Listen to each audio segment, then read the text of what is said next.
What if the one thing you loved most in the universe was turned into your worst nightmare? For Captain Marvel, that nightmare is about to become real. The story begins where she is most at home, space. Surrounded by the overwhelming infinity of the cosmos, Carol Danvers grounds herself the same way many of us do, by watching videos of her cat, Chewie. We see him back on Earth being a normal, playful cat. For Carol, he's a connection to home, a sweet, furry reminder of what she fights for. But she knows Chewie is more than just a cat. On a past mission, she was reminded that he is a Flurkin, a rare alien species with a terrifying secret, a pocket dimension hidden inside his mouth. Returning to her apartment after a long mission, Carol expects to be greeted by her furry friend, but the apartment is strangely empty. She calls his name, searching, until she finds him. But it's not the Chewie she left. His body is twisted, covered in a familiar red and black ooze, sprouting monstrous tentacles. The Carnage symbiote has possessed her cat. Before she can react, the fight turns bizarre.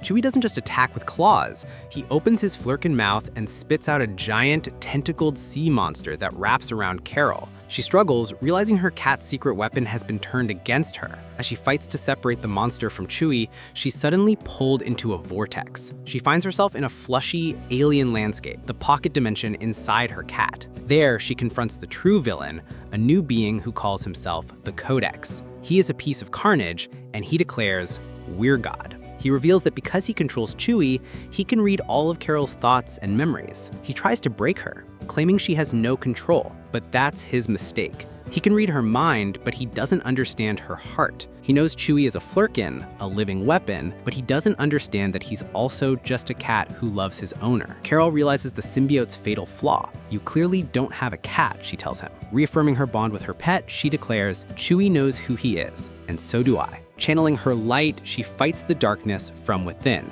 Back in the real world, her friend Phyllis arrives to find Chewie vomiting up the sea monster. Carol is expelled along with it, freeing her cat from the symbiote's control. A weakened Carnage tries to reclaim Carol, but she unleashes her full power, incinerating the creature with a massive energy blast. Cradling a now normal Chewie, Carol knows the larger war against Carnage is still raging across the city. She makes a difficult choice. To keep him safe, she brings Chewie to her friend Jessica Drew, asking her to look after him. With her best friend finally secure, Captain Marvel flies off to rejoin the fight, ready to face the darkness alone. Unlock more stories. Hit subscribe.